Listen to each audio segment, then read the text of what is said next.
Okay, hello everyone. Welcome to Eye Opener Society Ministry. Welcome to our live Thursday night sermon. And tonight it's going to be fun. My name is Gary Dean. I'm the founding member of Eye Opener Society.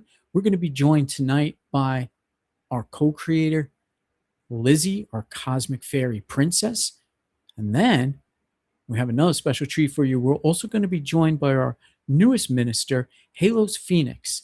And we're pretty excited about that because I really feel Halos always has something great to say.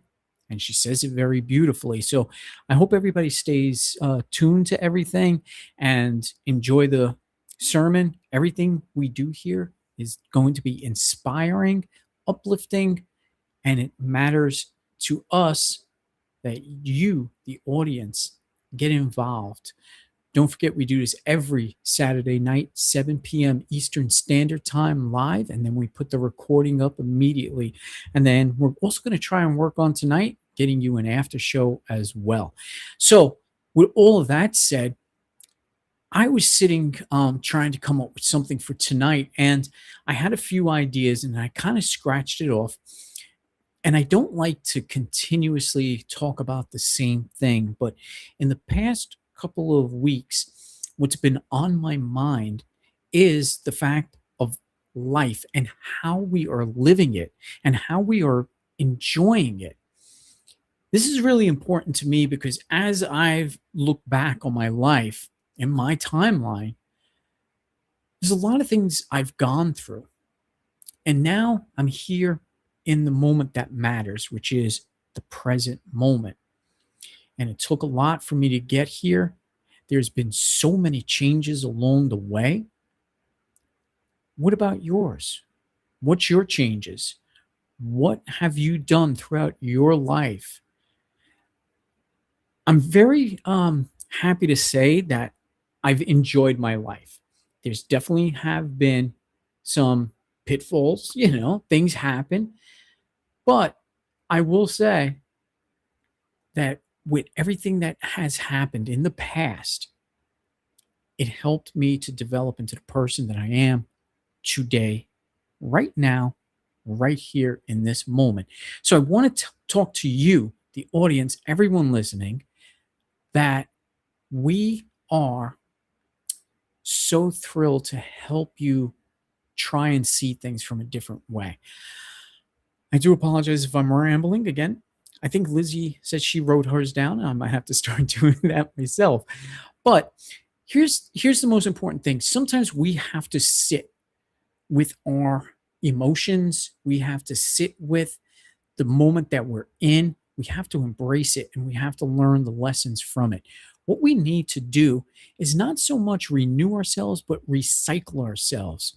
And here's a good example of that. Going back when I left New York City, and I was thrown down Southern Virginia, and it was kind of a culture shock to me. I was going through a phase in my life where I was constantly thinking about the past back in my high school days. I wanted to bring it back. And I always taught the present moment is what matters. Living in the past is not very good. And I was bringing myself almost to hyperventilation because I was so upset that those days were gone and over, and I was in this new environment. It took me a while, a few cycles to sit with that and finally learn and understand that that past was fantastic. I loved it. While it's great to say, hey, I want to go back to those days, I want to go back to that time, recycle and become renewed and rejuvenate everything that is in your present moment.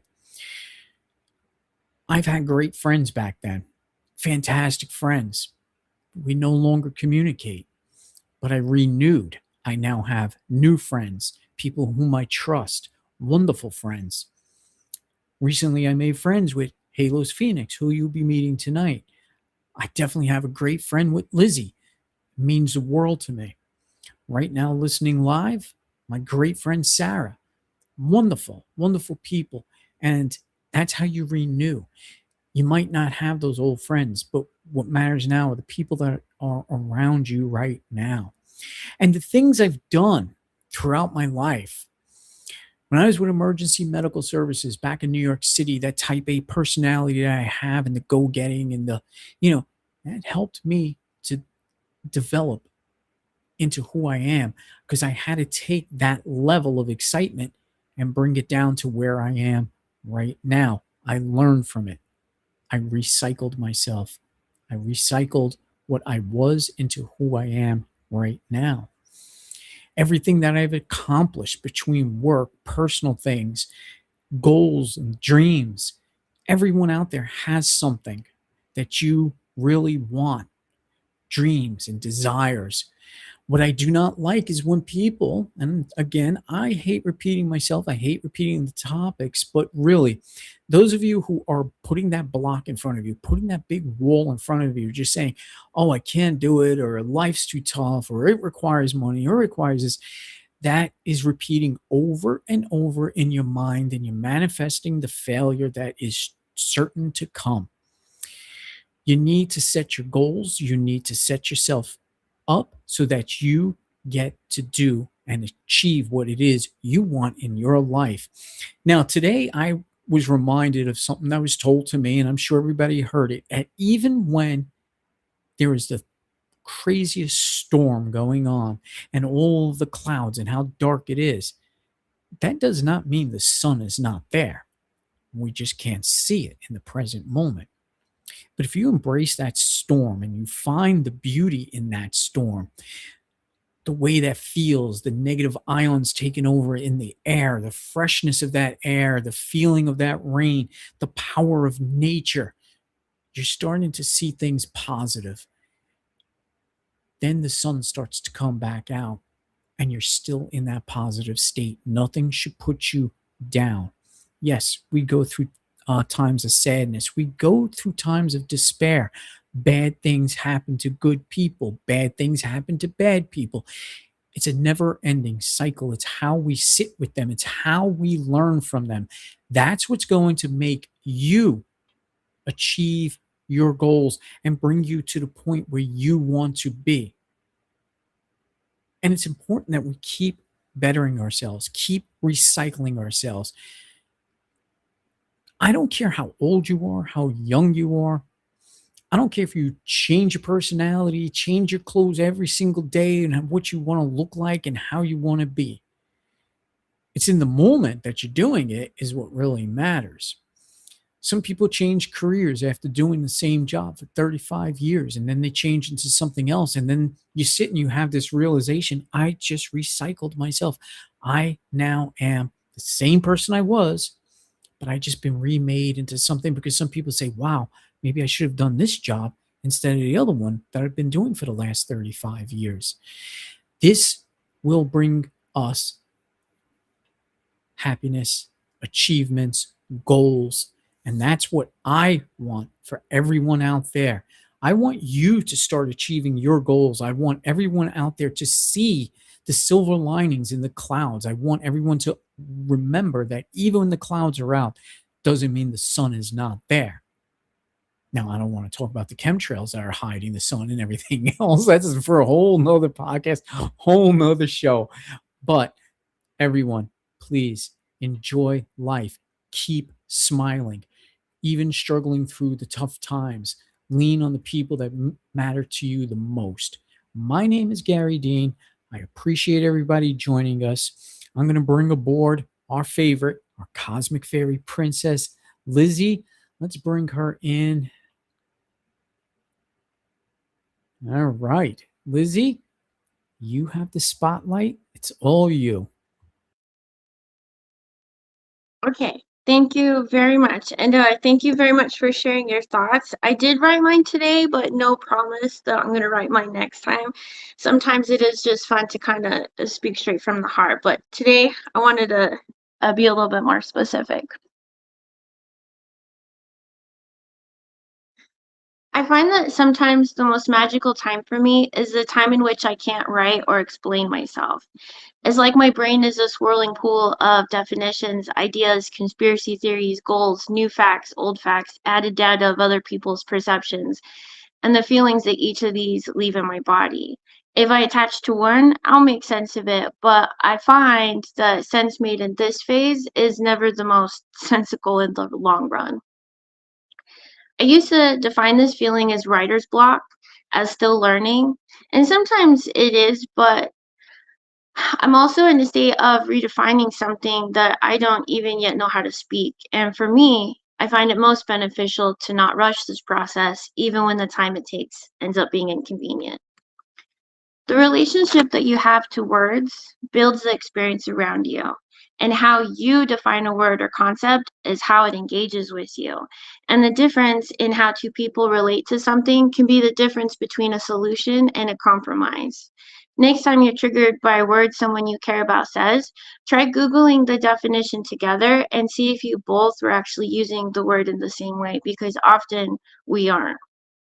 When we're young, we have definitions kind of rapid fired at us, sometimes from the dictionary in school, and sometimes just from the people around us as they explain a mystery word that they came up in a movie or book. And who knows actually if they remembered that definition correctly, but you can still take it on and use that word forevermore in that way. As time goes on, our memory changes, and sometimes the definitions we have for a word evolves and blends with other words, and we don't even notice because apparently, when the right side of your brain, which is your checker, doesn't know something, your left side just makes it up, your storyteller. It'll look it up as a fact. But okay, so back to the relationship to the word itself. Healing, for example.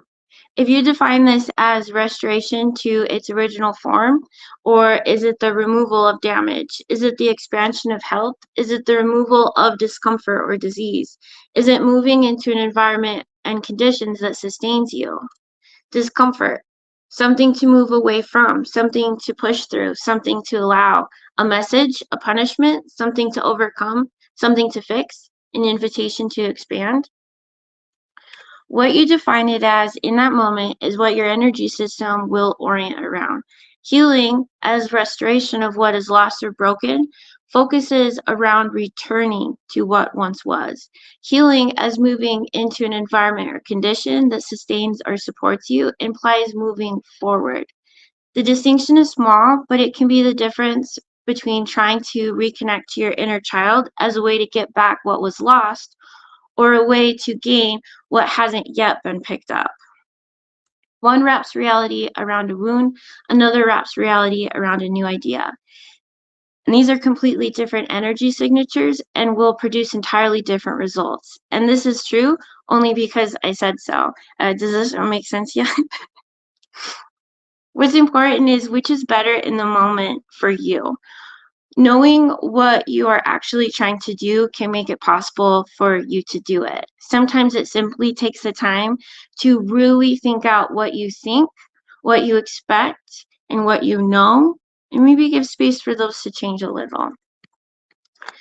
Defining something before you gave it space to show you what it wants to be limits it by what you already, quote, know, not what you are learning.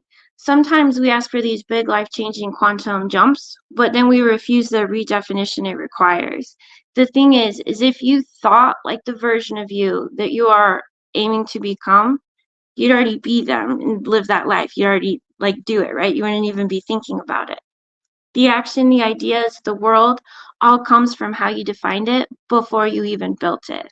It shifts as you shift the relationship to it, but sometimes the entire thing needs to be rebuilt, and sometimes that requires you to take the time to swim in the possibility. It actually has no defined definition except the one that serves you best. So what's going to serve you best? Money is earned. Money is a form of resource and can be exchanged. Money is security. Money is one form of abundance. Money isn't real. Money is a frequency. Money is a result of my hard work. Money is a result of my access to abundance. Does it matter? Just how did it respond to your body? What did it make you feel? Something I have long been frustrated with is the way that I would have to circle back to the same topic, seemingly healing a new layer, which is accurate, but also what I was doing was redefining something as I had more information. I was rewriting the story. You know the story that is only factual because that is how the definitions in your soul experienced it.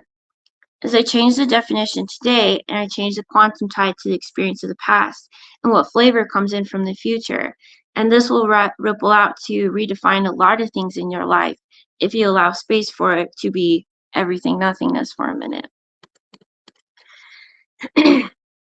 There's a song that I find a lot of hidden meaning in it. It's called Heaven's Gate by Amelia Farron, and I may slightly be obsessed with this song for the last little while. She says in it, one of the things is, I didn't realize nettle stung and apples weren't all white.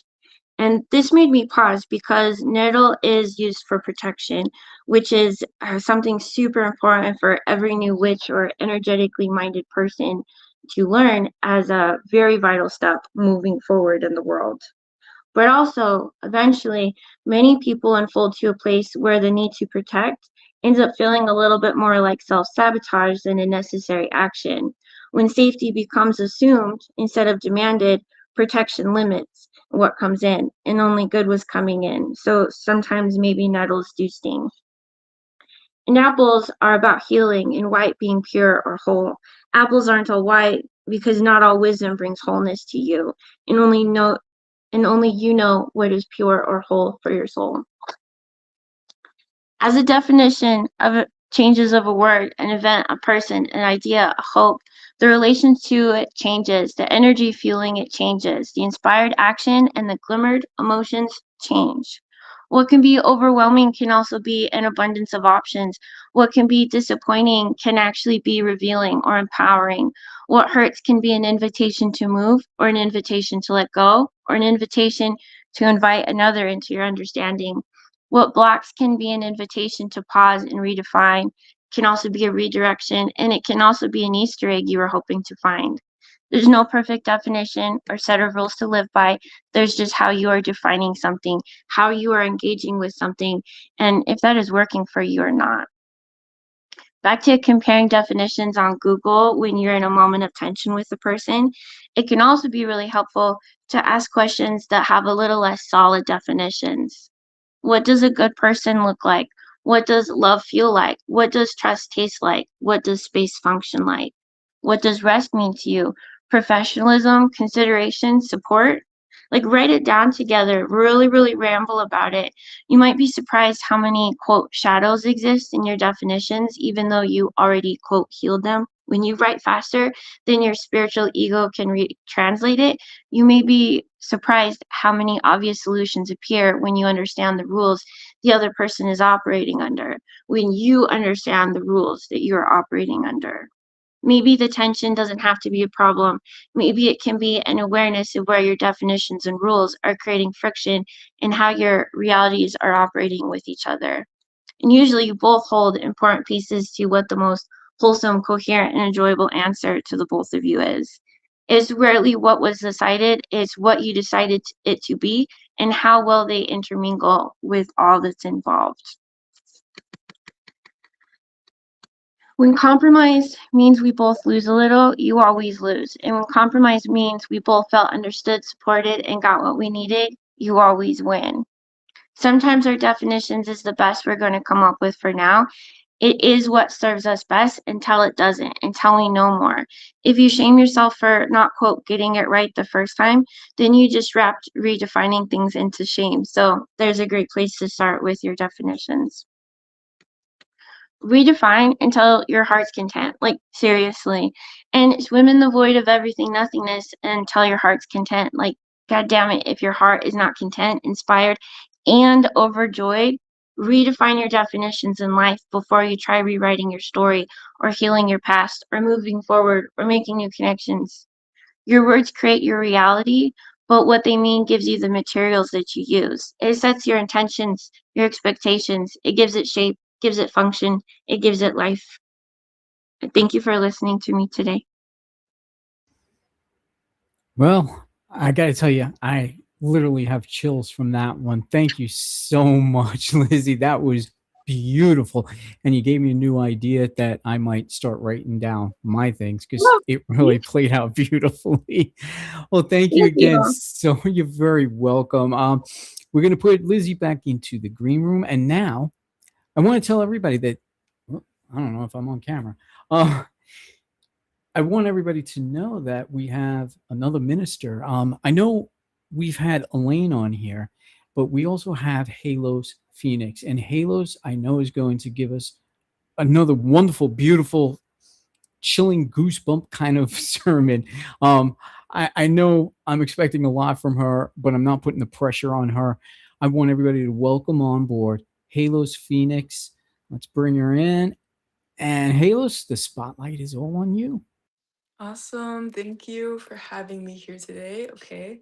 Yeah, you guys give great sermons. It's very lovely to listen to. And today, what's been coming through for me is really, I think the last time that we had our podcast, we kind of talked about human emotions and um, like just giving respect to the darkness as beings of light that we typically associate with being in spirituality. And what I notice very often kind of goes along with what Gary, your sermon was about victim mentality.